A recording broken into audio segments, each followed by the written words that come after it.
காலத்தில் நீங்களும் தொடர்ந்து எல்லா நிகழ்ச்சிகளையும் எல்லா கட்சிகளுடைய பிரச்சாரங்களையும் பிரச்சனைகளையும் கவர் செஞ்சுட்டு இருக்கீங்க. பாரதிய ஜனதா கட்சியை பொறுத்தவரையில் விருதுநகர் பாராளுமன்றத்தில் எங்களுடைய கட்சியின் ராதிகா சரத்குமார் அவர்கள் அருமையான பிரச்சாரத்தை மேற்கொண்டிருக்கிறார். இந்த மாவட்ட தலைவர் கூட இந்த மாவட்டத்தினுடைய பொறுப்பாளர்கள் அனைவரும் சுறுசுறுப்பாக பணியாற்றிக் கொண்டிருக்கிறார்கள். ஒரு மிகப்பெரிய மாற்றத்தை விருதுநகர் தொகுதியானது குறிப்பாக சொல்ல வேண்டும் என்றால், நம்முடைய தமிழகத்தினுடைய மூன்றாவது பணக்கார மாவட்டமான விருதுநகர் மாவட்டமானது ஒரு அற்புதமான ஒரு பாராளுமன்ற உறுப்பினரை பெறப்போகிறார், இந்த கட்சி பெறப்போகிறது என்பதில் மற்றற்ற மகிழ்ச்சி. இன்னைக்கு நம்முடைய முதலமைச்சர் ஸ்டாலின் அவர்கள் மீண்டும் ஒரு பொய்யை சொல்லியிருக்கிறார். எப்படி 50 வருடங்களுக்கு முன்னால பொய் சொல்லி ஏமாற்றி மோசடி செய்து தமிழர்களுடைய முதுகிலே குத்தி தமிழர்களுக்கு துரோகம் செய்து கச்சத்தீவை தாரை வார்ப்பதற்கு காரணமாக இருந்தார்களோ, அதை ஆதாரபூர்வமாக நிரூபித்தும் கூட கடந்த 4-5 நாட்களாக அதை நிரூபித்தும் கூட இன்னும் செய்த துரோகத்திற்கு மன்னிப்பு கேட்காமல் மீண்டும் ஒரு பொய்யை பேசியிருக்கிறார். அவர்கள் செய்த துரோகத்தை நாம் வெளிக்கொண்டு வந்த காரணத்தினால அதை தாங்க முடியாது, மறுபடியும் ஒரு பொய். திமுகவுக்கு பொய் சொல்லி அரசியல் செய்வது என்பது புதிதான விஷயம் இல்லை. மறுபடியும் 15 லட்சம் அப்படின்னு பேங்க்ல போடுறேன்னு சொல்லி அப்படின்னு பேசுவது என்பது ஒரு முதலமைச்சருக்கு அழகு. பலமுறை பிரதமர் என்ன பேசினார், எப்படி பேசினார் என்பதை சொல்லி ஆகிய சொல்லாத ஒன்றை சொன்னது போலவும் தான் சொன்ன எந்த வாக்குறுதியுமே நிறைவேற்றாமல் இருக்கக்கூடிய திரு ஸ்டாலின் அவர்கள், குறிப்பா சொல்லணும்னா பெட்ரோல் விலையை குறைக்கிறேன், வேட்டு குறைக்கிறேன், இன்னை வரைக்கும் வேட்டு குறைக்கல. 5 ரூபாய் குறைக்கிறதுனாங்க ஆட்சிக்கு வந்தா, இது வரைக்கும் குறைக்கல. பாஜக ஆளும் மாநிலங்கள்ல 95 ரூபாய் தான் பெட்ரோல் விலை. ஆனா இங்கேயே 102 ரூபாய் விற்குதுன்னு சொன்னா, பாஜக ஆளும் மாநிலங்கள் அனைத்தும் பெட்ரோல் மீதான வரியை குறைத்திருக்கிறது. ஆனால் இங்க குறைக்கவில்லை. 100 ரூபாய் சிலிண்டருக்கு 100 ரூபாய் நாங்கள் கொடுக்குறோம் அப்படின்னு சொன்னாங்க, இது வரைக்கும் கொடுக்கவில்லை. அதே மாதிரி நாங்கள் ஆட்சிக்கு வந்தால் கல்வி கடனை ரத்து செய்வோம்னு சொன்னாங்க. கல்வி கடனை ரத்து செய்யல. கல்வி கடனை மாநில அரசு எப்படி ரத்து செய்யும்? பொதுத்துறை வங்கிகளில் இருக்கக்கூடிய கல்வி கடன்களை மாநில அரசு செலுத்திவிடும். இதுதான் கல்வி கடன் ரத்துன்னு அவங்க சொல்ற விஷயம். ரொம்ப சாதாரண விஷயம் தானே. எவ்வளவு பணம் செலுத்த வேண்டுமோ தமிழ்நாட்டு மாணவர்கள் அவ்வளவு பணத்தை இந்த வங்கிகளுக்கு திருப்பி கொடுத்துட்டா முடிஞ்சு போச்சு. அதை ஏன் உங்களால செய்ய முடியல? அதை ஏன் செய்ய முடியல அப்படின்னு சொன்னா, உங்கள்கிட்ட பணம் இல்லை. ஏன் அரசுகிட்ட பணம் இல்லை அப்படின்னு கேட்டா, அரசாங்கத்துக்கிட்ட வருவாய் ஈட்டும் திட்டம் எதுவும் இல்லை. தொழில் முன்னேற்றத்தை பெருக்குவதற்கான எந்த ஒரு நடவடிக்கையும் அரசாங்கம் எடுக்கவில்லை. கடந்த 3 வருடங்களாக இந்த அரசு ஒரு தோல்வியுற்ற அரசாக, மக்களுக்கு மிகப்பெரிய பிரச்சனைகளை ஏற்படுத்தக்கூடிய அரசாகத்தான் இருக்கிறது என்பதை நாம் அனைவரும் பார்க்கிறோம். இந்த மாவட்டம் உட்பட மத்திய அரசினுடைய 3 முக்கிய திட்டங்கள், டெக்ஸ்டைல் பார்க் விருதுநகர், அதே மாதிரி ஜவுளி பூங்கா, அதே மாதிரி விருதுநகருக்கு மெடிக்கல் காலேஜ், அதே போல எய்ம்ஸ், இந்த 3 திட்டத்தையும் மத்திய அரசு கொடுக்குது. ஆனால் மாநில அரசு இந்த மாவட்டத்தில் என்ன செஞ்சது அப்படின்னு சொன்னால், இருக்கிற பிரச்சனைகளை மேலும் மேலும் பெரிதாக்கி கொண்டிருக்கிறது. சிவகாசி பட்டாசு தொழிற்சாலைகளுக்கு பிரச்சனை கொடுக்குறாங்க. எங்கும் லஞ்சம், எதிலும் லஞ்சம், எல்லாவற்றிலும் ஊழல். இப்படி தொடர்ந்து ஒவ்வொரு மாவட்டமாக இவங்க பிரச்சனைகளை சொல்லிக் கொண்டிருக்கிறார். அதே போல இன்னைக்கு புதுசா அவங்க சொல்லியிருக்கிறார், மினிமம் பேலன்ஸுக்கு பேலன்ஸ் இல்லைன்னு அபராதம் விதித்து அப்படின்னு சொல்லி 21,000 கோடி வசூல் பண்ணிட்டாங்க அப்படின்றாங்க. முதலமைச்சருக்கு வங்கினா என்ன, வங்கிகளுடைய கொள்கை என்ன அப்படின்றது தெரியலன்னு அர்த்தம். எதுவுமே தெரியாம ஒரு முதலமைச்சர் எல்லா விஷயத்திலும் யாரோ எழுதி கொடுத்த அறிக்கைகளை சொல்லிக் கொண்டிருப்பது என்பது தவறாக. ஏழை மக்களுக்கு ஜன்தன் யோஜனா, அதாவது அனைவருக்கும் வங்கி கணக்கு திட்டத்தின் மூலமாக நாம ரொம்ப தெளிவா இதுவரைக்கும் 53 கோடி பேர்கிட்ட கோடி பேருக்கு நாம வங்கி கணக்கு உருவாக்கி கொடுத்திருக்கிறோம். 53 கோடி பேர். இதுல பாதிக்கும் அதிகமானோர் பெண்கள், பாதிக்கும் அதிகமானோர் பட்டியலின மக்கள். நான் என்ன கேட்கிறேன், இவங்கள்ட்ட இந்த 53 கோடி கணக்குல மினிமம் பேலன்ஸ் இல்லைன்னு எந்த பேங்காவது எந்த வங்கியாவது ₹1 சார்ஜ் பண்ணிருக்காங்கன்னா இல்லை. சரி, இதை ஏன் இந்த மினிமம் பேலன்ஸ் ஏன் கொண்டு வந்தாங்க அப்படின்னு சொன்னா, மிகவும் ஏழை வறுமை கோட்டில் இருக்கிறவங்களுக்கு இந்த கணக்கு துவக்கியாச்சு. இதை யாரும் முதல்ல கொண்டு வந்துச்சுன்னா, திமுக அங்கம் வகித்த காங்கிரஸ் கூட்டணி ஆட்சியில சிதம்பரம் நிதி அமைச்சராக இருக்கும்போது கொண்டு வரப்பட்டதுதான் மினிமம் பேலன்ஸ் இல்லைன்னா டெபிட் பண்ணுவோம், ஃபைன் போடுவோம்னு சிதம்பரம் கொண்டு வரும். இந்த கேள்வியை சிதம்பரத்திட்ட கேள்வி. எப்பொழுதுமே காங்கிரஸ் செய்கிற துரோகங்களுக்கெல்லாம் துணை நிற்பது வழக்கமாகிவிடுது. புதுசா இன்னொருத்தர் ஆட் ஆயிருக்காரு, யாருன்னா வைகோ. அவர் சொல்றாரு, காங்கிரஸ் தான் எப்பொழுதுமே துரோகம் பண்ணுது தமிழ்நாட்டுக்கு, அப்புறமா ஏன் நீங்க கூட்டணி வச்சிருக்கிறீங்க? நான் என்ன கேட்கிறேன், வைகோ உண்மையிலேயே ஒரு தமிழர் தானா? அவருக்கு உண்மையிலேயே தமிழர் மீது அக்கறை இருந்தால் இந்த ஸ்டேட்மெண்ட் சொன்ன உடனே நான் இந்த கூட்டணி இல்லைன்னு சொல்லிட்டு வெளியே வரணுமா? வரணும். ஏன் வரல? அப்போ உங்க யாருக்குமே தமிழக மக்கள் மீது எந்த விதமான ஒரு பற்றும் இல்லை என்பது இதுல இருந்து தெரிகிறது. 50 வருடங்களாக நீங்கள் செய்திருந்த துரோகம் இன்னைக்கு எங்களுடைய மாநில தலைவர் திரு அண்ணாமலை அவர்களுடைய RTI மூலமாக, தகவல் அறியும் உரிமை சட்டத்தின் மூலமாக வெளிப்பட்டு விட்டது என்கின்ற கோபத்துல எதையெல்லாம பேசுறாங்க. ஒரு முதலமைச்சருக்கு ரைட் ஆஃப்னா என்ன அப்படிங்கிறது தெரியல அப்படின்னு சொன்னா ரொம்ப தவறான விஷயம். எப்பேற்பட்ட ஒரு பொய்யை மறுபடி சொல்லியிருக்காங்க. கடன் தள்ளுபடி அப்படின்னா என்ன அப்படின்னு தெரியல. ஒண்ணு அவர் படிக்கணும், இல்லைன்னு நல்லா படிச்சவங்களை கூட வச்சுக்கணும். ரைட் ஆஃப்னா என்ன அப்படின்னு சொன்னா, அது பேலன்ஸ் ஷீட்ல வங்கிகளை மீண்டும் கடன் கொடுக்க வேண்டிய லிமிட் அதிகரிக்கிறதுக்காக செய்யறது. பல முறை நாம சொல்லி இன்னைக்கு மறுபடியும் கடன் வாங்கினவங்க கடன் செலுத்தாதவங்களுடைய அந்த கணக்கிலிருந்து அவை அகற்றப்பட மாட்டாது. அவருடைய சொத்துக்கள் பிணைய அந்த இதில் தான் பிணையில தான் இருக்கும், ஹைபாத்திகேஷன்ல தான் இருக்கும். அவங்க கடனாளிகளாக தான் இருப்பார்கள். மிக தெளிவாக சொல்லு. தள்ளுபடி என்று சொன்னால் அது கடனை தள்ளுபடி செய்வது அல்ல, வங்கிகளுடைய நிலுவை, அதாவது பேலன்ஸ் ஷீட்ல இருந்து தள்ளி வைப்புக்கும் தள்ளுபடிக்கும் வித்தியாசம் தெரியாத ஒருவர் முதல்வராக இருப்பது என்பது உண்மையிலேயே நான் சொல்கிறேன், முதல்வருக்கு யாராவது கிளாஸ் இருக்கு. இப்படி தொடர்ந்து மக்களை குழப்பிக்கொண்டே இருப்பது என்பது தவறான விஷயம்.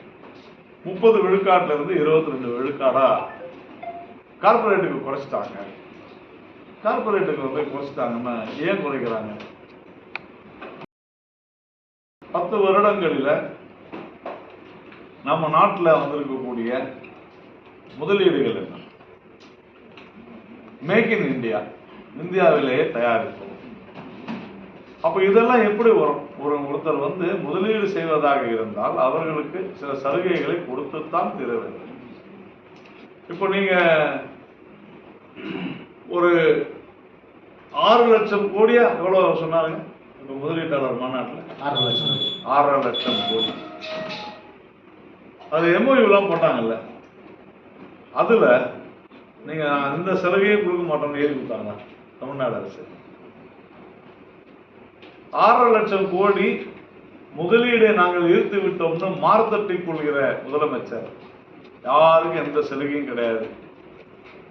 நாங்கள் இன்ஃப்ராஸ்ட்ரக்சர்லாம் கட்டமைப்பெல்லாம் பெருக்கி கொடுக்க மாட்டோம். அதில் மின்சாரத்திற்கான சலுகைகள் கிடையாது எல்லாம் சொல்லியிருக்காரா? என்ன மாதிரியான சரி ரைட்டு அப்படியே நீங்கள் சொல்லியிருந்தாங்க. இது வரைக்கும் என்ன முதலீடு வந்துச்சு? துபாய்க்கு போனீங்க, ஜப்பானுக்கு போனார், எங்கெங்கெல்லாமோ ஊர் சுற்றிக்கிட்டு இருந்தார், உலகமே சுற்றிக்கிட்டு இருந்தார். நரேந்திர மோடி உலகம் சுற்றினால் முதலீடுகள் வருகிறது, ஒப்பந்தங்கள் ஏற்படுகிறது, அந்த ஒப்பந்தங்கள் உடனடியாக அமல்படுத்தப்படுகிறது. ஆனால் திரு ஸ்டாலின் அவர்கள் வெளிநாட்டுக்கு போய் என்ன செஞ்சாருன்னு தெரியல. நம்ம டிவிஎஸ் நிறுவனத்தோட அவரு எங்க போய் ஒப்பந்தம் போடுறாருன்னா வெளிநாட்டுக்கு ஒப்பந்தம் போடுறாரு. அதே அங்க போய் போடுறீங்க, இங்கே போட வேண்டியதானே, எவ்வளவு செலவு பண்ணிட்டு. இப்படி தொடர்ந்து பாத்தீங்கன்னா நேற்றைய முன்தினம் உச்ச நீதிமன்றத்தில் உதயநிதி ஸ்டாலின் பற்றி உச்ச நீதிமன்றம் கடுமையான ஒரு வாதத்தை வைத்திருக்கு. நீங்கள் ஒரு அமைச்சராக இருந்து கொண்டு ஒரு மதத்தை இப்படி பேசுவது தவறு. உடனே அவர் சொல்றாரு, அவங்க பேசல, அவங்க பேசல, பத்திரிகையாளர் சொல்றாரு, அந்த பத்திரிகையாளருக்கு எல்லா கேஸையும் ஒன்னா சேர்த்துட்டாங்க அப்படின்னு சொல்றாரு. அப்போ உச்ச நீதிமன்றம் சொல்றது பத்திரிகையாளர் சொல்றது வேற, நீங்க சொல்றது வேற. நீங்கள் ஒரு அமைச்சர் இது பேசக்கூடாது. ஆனால் அது குறித்து யாரும் வாய் திறக்க மறுக்கிறார். இன்னைக்கு கச்சத்து விவகாரத்தில் என்ன சொல்றாங்க, நீங்க பாருங்க எல்லா இடத்துலயும் அந்த வெஜ் வங்கி என்று சொல்லப்படுகிற கன்னியாகுமரியில் இருக்கக்கூடிய ஒரு பெரிய கடல் பரப்பை ஸ்ரீலங்கா கிட்ட நம்ம வாங்கிட்டோம்ன்ற எவ்வளோ ஒரு மோசமான பொய்யை இன்னைக்கு திமுகவும் அந்த கூட்டணி கட்சிகள் பேசிக் கொண்டிருக்காங்க. வெஜ் பேங்க் வாங்கிட்டாங்க. இது நான் பொய் என்று சொல்ல மாட்டேன். இந்த கூட்டணி திமுக கூட்டணி செய்கிற அயோக்கியத்தனம். அந்த வெஜ் பேங்க் என்பது நம் நாட்டுடையது. எந்த காலத்திலும் ஸ்ரீலங்கா கிட்ட இருந்து நாம ஒப்பந்தம் போட்டு வாங்கல. மாறாக அந்த இடத்துல எண்ணெய் வளம் அதிகமாக இருக்கிறது, அந்த இடத்துல மீன் வளம் அதிகமாக இருக்கிறது என்று தெரிந்து சொல்லி ஆழ்கடல் மீன்பிடிப்புக்கு ஏற்ற இடம் என்பதன் காரணத்தினால இலங்கையிலிருந்து மீன்பிடித்துக் கொண்டிருந்த 3 வருடங்கள் நேரம் கொடுத்து இனிமேல் நீங்கள் வரக்கூடாது அப்படின்னு செய்து கொண்ட ஒரு ஒப்பந்தம் இல்லை. இந்தியா இலங்கைக்கு சொன்ன விஷயம் அது. எந்த இடத்துல இலங்கை கிட்ட இருந்து நாம எடுத்துக்கிட்டோம் இருக்குது இல்ல. ஆனால் கச்சத்தீவு தாராளம். இன்னொரு புத்திசாலி சொல்றாரு ப. சிதம்பரம், இந்த காங்கிரஸ் கட்சிக்கு இருக்கக்கூடிய ஒரு மோசமான ஒரு அப்ரோச் என்னன்னு கேட்டீங்கன்னா, எதையாவது ஒரு மறைக்கணும்னா பொய் பேசு. என்ன பொய்? இந்த கச்சத்தீவு விவகாரத்தில் மறுபடியும் இன்னொரு பொய் சொல்றாரு சிதம்பரம். என்னன்னு, 6 லட்சம் தமிழர்களை குடியுரிமை கொடுப்பதற்காகத்தான் நாங்கள் கச்சத்தீவு கொடுப்போம். இன் எக்ஸ்சேஞ்ச் ஆஃப் 6 lakh தமிழன்ஸ், மலையக தமிழர்.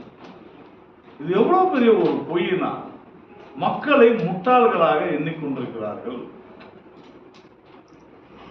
1964ஆம் ஆண்டு சாஸ்திரி சிரிமாவோ ஒப்பந்தம், லால் பகதூர் சாஸ்திரி சிரிமாவோ இந்திய பிரதமரும் இலங்கை பிரதமரும் ஏற்படுத்தி கொண்ட ஒப்பந்தம். மலையக தமிழர்கள் பல லட்சம் பேர், 6 லட்சம் பேருக்கு சுமார் இருக்கிறார்கள், அவர்களுக்கு நாம குடியுரிமை கொடுக்கிறோம்னு 1964 போட்ட ஒப்பந்தம் 10 வருஷம் கழிச்சு, அதுக்கு சம்பந்தம் மேல 10 வருஷம் கழிச்சு இங்க கச்சத்தீவு ஒப்பந்தம் வருது. இத ப. சிதம்பரம் சொல்றாரு, இந்திரா காந்தி தான் செஞ்சாங்க. அந்த அளவிற்கு இவர்கள் எந்த அளவிற்கு வேண்டுமானாலும் செல்வார்கள்.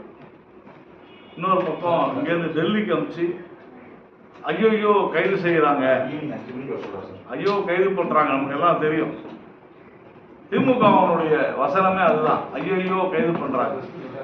அதே மாதிரி இப்போ அரவிந்த் கெஜ்ரிவாலை கைது பண்றாங்க, இவங்களை கைது பண்றாங்க. அமலாக்கத்துறையும் சிபிஐயும் வருமான வரித்துறையும் நடவடிக்கை எடுத்து கை சேர. நான் என்ன கேட்குறேன், எவ்வளோ பேர் நாட்டில் இருக்கிறாங்க, அவங்களுக்குலாம் ஏன் அமலாக்கத்துறையும் வருமான வரித்துறை சிபிஐயும் போகல? யார் தவறு செய்கிறார்களோ போகும். ஐயோ தேர்தல் நேரத்தில் அமலாக்கத்துறை உபயோகப்படுத்தலாமா அப்படின்னா, அப்போ தேர்தல் நேரத்தில் அமலாக்கத்துறைக்கு லீவ் விட்டுடலாமா? இது என்ன மாதிரியான விஷயம்? 9 முறை சம்மன் கொடுத்து அரவிந்த் கெஜ்ரிவாலுக்கு 9 முறை சம்மன் கொடுத்து 9 முறையும் அவர் போகாமல், நீதிமன்றம் உங்களுக்கு நாங்கள் பாதுகாப்பு அளிக்க மாட்டோம், கைது செய்யக்கூடாது என்ற பாதுகாப்பை அளிக்க மாட்டோம் என்று சொன்ன பிறகுதான் அமலாக்கத்துறை கைது செய்யும். கேசிஆருடைய பெண் கவிதா கிட்டத்தட்ட பல கோடி ரூபாய்கள், நூற்றுக்கணக்கான கோடி ரூபாய்கள் கைமாறி. அப்போ எதிர்கட்சிகள்லாம் அந்தந்த மாநிலத்தில் இருக்கிற ஆளும் கட்சியெல்லாம் இஷ்டத்துக்கு கொள்ளையடிப்பாங்க, ஊழல் செய்வாங்க. தேர்தல் நேரத்தில் செந்தில் பாலாஜி அடுத்த கேள்வி கேட்பாங்க, தேர்தல் நேரத்தில் செந்தில் பாலாஜியை வந்து ஜெயிலில் வைக்கலாமா கேட்பாங்க. கரூரில் போய் ஸ்டாலின் பேசுறாரு, என்ன பேசுறாரு? சிறையிலே இருந்தாலும் கூட அவருடைய நல்ல உள்ளம், என்ன உள்ளம்?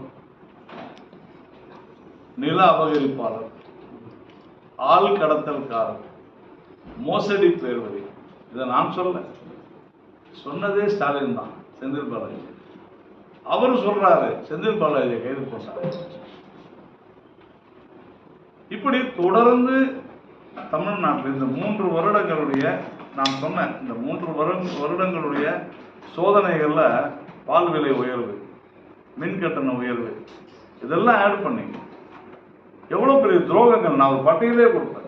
கச்சத்தீவை தாரை வார்த்து கொடுத்து விட்டு அதன் பிறகு இத்தனை வருடங்களாக கச்சத்தீவை மீட்க வேண்டும் போராட்டம். அதாவது காங்கிரஸுடைய உறவு இருக்கும்போது கச்சத்தீவை தாரை வார்த்துட்டாங்க, அதுக்கப்புறம் எதிர்கட்சியானவர் கச்சத்தீவை மீட்கணும்னு சொல்லுவோம். நீட்டுத் தேர்வுக்கு அனுமதி முதல்ல நீட்டுத் தேர்வு அறிமுகப்படுத்தி விட்டு இப்போது நீட்டுத் தேர்வு வேண்டாம் என்று சொல்வது, அதுல ஒரு படி மேல போய் உதயநிதி ஸ்டாலின் வந்து நாங்கள் வந்த உடனே ஒரே கையெழுத்துல நீட்டு நீக்கிடுவோம். நீக்கிட்டாங்களா? நீக்கல. ஜல்லிக்கட்டை காட்சிப்படுத்தக்கூடாத விலங்குகள் பட்டியலில் காளையை சேர்த்துட்டு அதனால அந்த ஜல்லிக்கட்டுக்கு தடை விதிக்கப்பட்டது. ஆனால் ஜல்லிக்கட்டை இவங்க தான் கொண்டு வந்த மாதிரி, மறுபடியும் கொண்டு வந்த மாதிரி பேசுவது. நெடுவாசல் ஹைட்ரோ கார்பன், நெடுவாசல்ல இங்க சோதனையிட வேண்டும் என்று கையெழுத்து போட்டது ஆராய்ச்சி. ஆனால் அன்னைக்கு அந்த தொகுதியினுடைய சட்டமன்ற உறுப்பினர் கம்யூனிஸ்ட், பாராளுமன்ற உறுப்பினர் காங்கிரஸ் பாசிதம். ஆனால் அதன் பிறகு எதிர்கட்சியான பிறகு நெடுவாசல் கூடாது என்று சொல்வது. ஓஎன்ஜிசிக்கு அவ்வளவு எண்ணெய் கிணறுகள் அமைக்கிறதுக்கு அவ்வளவு உதவி செஞ்சு விட்டு இப்போ ஓஎன்ஜிசிக்கு எதிராக வேலை செய்வது. இப்படி நீங்க தொடர்ந்து பார்த்தீங்கன்னா, ஹிந்தி நம்ம மதுரையிலிருந்து நீங்க தூத்துக்குடி இது கன்னியாகுமரி ரோட்ல பார்த்தீங்கன்னா மெயில் கல்ல ஹிந்தியில் எழுதுறது. அந்த ஹிந்தியில எழுத வேண்டும் என்ற உத்தரவை போட்டதே டிஆர் பாலு தான். ஆனா அதன் பிறகு வந்து ஐயோ ஹிந்தி எழுதிக்கிறாங்கன்னு கோஷம் போடுறது, இதே வேலையா போச்சு. திமுகவை பொறுத்தவரையில தமிழின விரோத, தமிழர்கள் விரோத, தமிழக விரோத கட்சி, தமிழர்களை வஞ்சிக்கக்கூடிய கட்சி. கடந்த 3 வருடங்கள்ல சாராயம் விற்பதற்குண்டான டார்கெட், அந்த இலக்கை 50,000 கோடி ரூபாய் வருவாய் ஈட்ட வேண்டும் என்கின்ற அந்த ஒரே ஒரு திட்டமிடுதலை தவிர வேற எந்த திட்டமிடுதலும் திமுக செய்யவில்லை. கடந்த 3 வருடங்கள்ல உங்களுடைய ஊடகங்கள்ல, நான் நாராயணன் சொல்லல, உங்க ஊடகங்கள்ல வரக்கூடிய செய்திகளை படிச்சீங்கன்னா நிறைய செய்திகள், 1000 குறைந்தது 1000 செய்திகள் குறைந்தது இருக்கிறது. ஆயிரக்கணக்கான செய்திகள். பெற்ற தாயை மது போதையில் எரித்து கொலை, பெற்ற தந்தையை அடித்து கொலை செய்த மகன், 4 மாத குழந்தையை சுவற்றிலே அடித்து கொலை செய்த தந்தை, நண்பர்களுக்கிடையே தகராறுல சொந்த நண்பனையை வெட்டி கொன்ற நண்பர், மனைவியை பல ஊராக வெட்டி கொலை செய்த, எல்லாமே போதையில, மது போதையில, படுகொலை.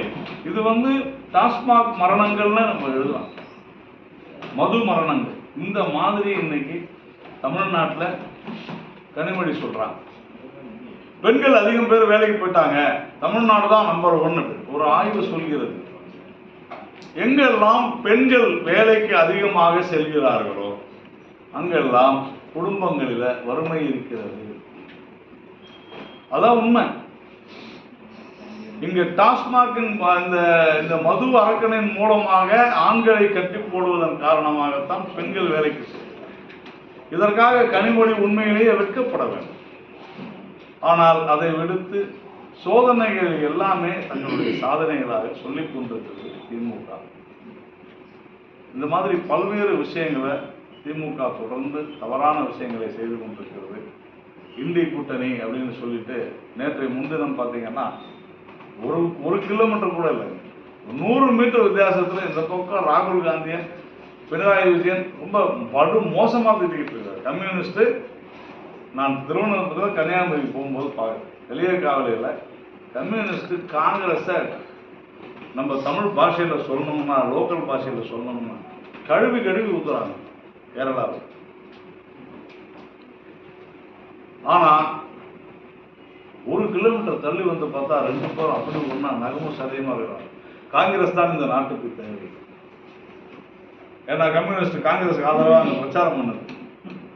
காங்கிரஸ் தான் இந்த நாட்டுக்கு தேவைன்னு சொல்ற அதே கம்யூனிஸ்ட் சரியா ஒரு 1/2 கிலோமீட்டருக்கு முன்னால காங்கிரஸை இந்த நாட்டை விட்டே ஒழிக்க வேண்டும். இதுதான் இரட்டை வேடம். இந்த இரட்டை வேடம் மிக மோசமானது. கம்யூனிஸ்டுகளும் காங்கிரஸும் இந்த நாட்டை படுகொலியில் தள்ளிட்டாங்க. ஆனால் அதிலிருந்து நாம் மீட்டு விட்டோம். நரேந்திர மோடி அவர்களை பொறுத்தவர்கள் நேற்றைய முன்தினம் சொன்னார், இந்த 10 வருடங்கள் என்பது ஒரு ட்ரெய்லர் தான், இனிமேல் தான் மெயின் பிக்சரே வரப்போகுது, ஊழல் செய்கிற யாரையும் நான் விடமாட்டேன் மிக தெளிவாக சொல்லியிருக்கிறார். நாம் ஜனநாயக ரீதியில் தேர்ந்தெடுக்கப்பட்ட ஒரு அரசாங்கமாக தமிழ்நாட்டில் திமுக செயல்படுது. அடுத்த 2 வருடங்கள் திமுகவிற்கு எச்சரிக்கை விடுக்கிறோம். ஊழல் செய்யாத, லஞ்சம் வாங்காத அரசை செய்யுங்க. வரக்கூடிய அடுத்த தேர்தலில் 400 இடங்களுக்கு மேலாக பெற்று திரு மோடி அவர்கள் மறுபடியும் பிரதமர் ஆவார். ஊழல் பண்ணீங்கன்னா திரு ஸ்டாலின் அவர்கள் செந்தில் பாலாஜிக்கு சொல்லிட்டு இன்னைக்கு என்ன செந்தில் பாலாஜிக்கு என்ன நிலைமை இருக்குதோ அப்படித்தான் ஊழல் செய்பவருடைய நிலைமையும் இருக்கும் என்று தெளிவாக சொல்லியிருக்கோம். நான் சொல்றதுக்கு தான்